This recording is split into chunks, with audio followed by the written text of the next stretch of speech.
further until everyone gets it right. That's not a problem. Heima-jökull. Very good. Yeah, we can get it right. It means the home of the sun glacier. You got it right, Angela. At least it is quite good. Here we have these holes, what are they called again? Moulin. I never can pronounce the word right. Moulin Rouge. Yeah, Moulin. Yeah. And this one here is from like last summer basically. We can see a little bit of snow down there. So there was not a lot of snow this winter.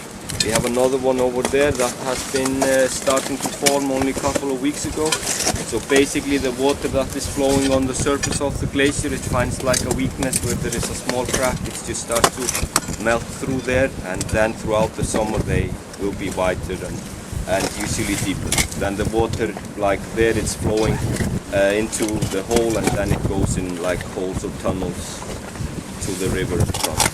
Sometimes they can also be filled with water. They can be like that for a couple of days, couple of weeks, and then suddenly the water drains out. And in the winter, then at least if we have a lot of snow, then they can fill up with snow. Sometimes the snow melts, it refreezes, so therefore they can be more or less filled up with ice again the next spring. It is though in the winter, especially early winter, when we have the wind blowing the snow across these holes and cracks, then we can have like a thin layer of snow on top and then the hole or the crack underneath, so it can be more difficult to walk around it, at least if you don't know where to go. But no worries though here today. If I'm not sure where it's safe to go ahead, I will send some of you first to check it out. And it's good to have a big group. It is though in the winter, it is very different than the glaciers. It can be completely blue covered, very smooth and transparent, but then also it can be covered with snow, so we can see the ice at all. Its man is basically to clean out the dirt or the surface layer in the winter or before the winter. Then you can see how like soft it is here now. Yeah. It's much stronger during the winter. So we continue then over here and up on the left.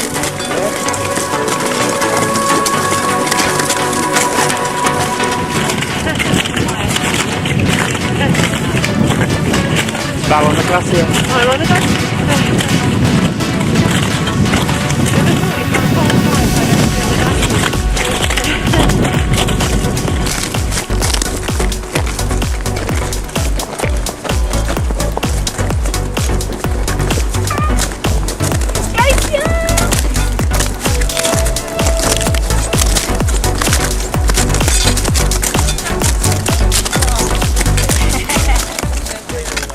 Since the settlement time for the past 1200 years, it has erupted about every 60-70 years. Now we have been waiting for almost 97 years. So hopefully not today. We will see. They say if we would have, or when we will have eruption there, it might only take about 2-3 hours for it to melt through the 750 meters of ice. And therefore we would have a lot of water in there, and at some level basically the water just breaks out from underneath the ice cap. So we have big floods coming down.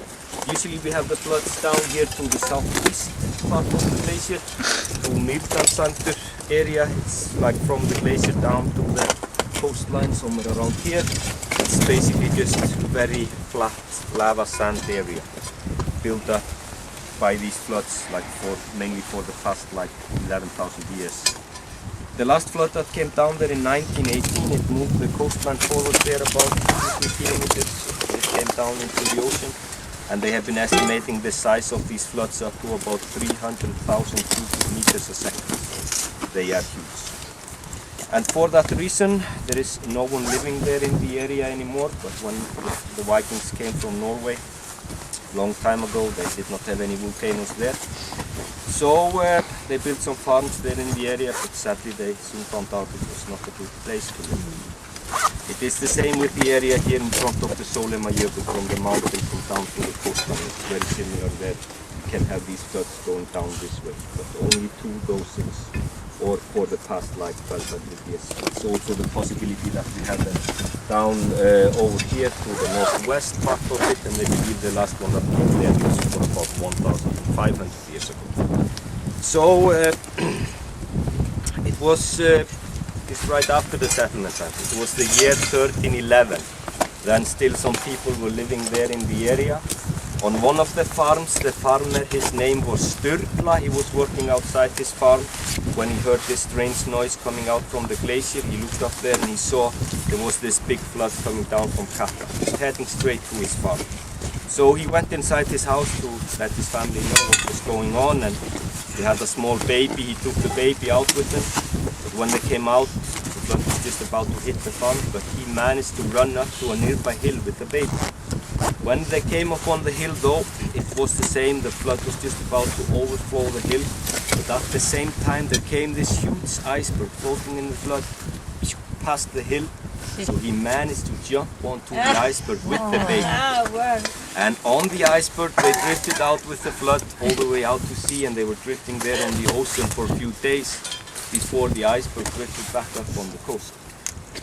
The thing was though, staying out there on the iceberg, they did not have anything to eat.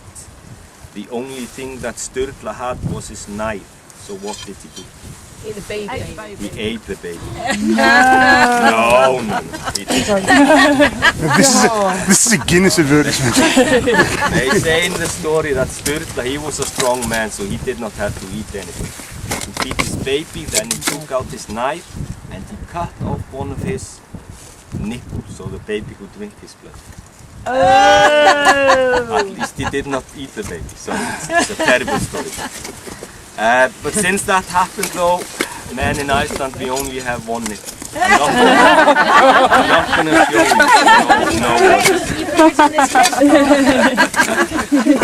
Oh no, you have to pay extra, sorry. Terrible story, but a true one, of course. So over here, by the side of the Mýrdalsjökull, we have the Eyjafjallajökull, only about 80 square kilometers. Eyjafjallajökull erupts about every 200 years. At least they believe there was volcanic eruption there around 1612, Katla about the same time. Eyjafjallajökull 1821, Katla 1823, 2010. So maybe we should get going. Here. Basically we have most of the moraine close by the margin of the glacier, close by the mountains. And if this is the glacier here, this is the mountain. Basically when the glacier is moving down the valley, it freezes through the mountain. And then when the pressure is enough, it like moves, and then therefore it takes on the dirt. Like that. So we have most of the dirt, like in this area nearby the glacier. There is also like the moraine that we have close by the mountain is called like lateral moraine, and then we have like also like what we call medial moraine here. There is like the stripe that goes up here, then it goes on to the left over there to the mountain. So basically when the glacier, when it goes here past the mountain, it curves out the mountain, then the ice flows here into the center of the valley, and the dirt then basically flows on like that. So, but these dirt cones, as I said before, they have been forming, I would say, like for the past 6 weeks or so. Before there were very few. In the winter, usually the wind and the rain removes the dirt, and it brings the dirt into like holes and cracks where it stays for the winter. And when the melting process starts, basically when we have the hole or the crack filled with dirt, then we have this thick layer of dirt in here, basically then reflecting the heat, so therefore it's protecting the ice that is right underneath. So over here and here, where we have the thin layer or no dirt, the surface then starts to melt down like that. So at this level here, we still have the thick layer of dirt there, so the process basically continues like that. As it happens, the dirt then slides onto the sides and protects it, and then the process, the melting process, is faster here around where the dirt is. So this was a crack? Yeah, exactly. Only a few weeks ago. There we go, Adam. And it's amazing to see like how, like I said, how fast it happens.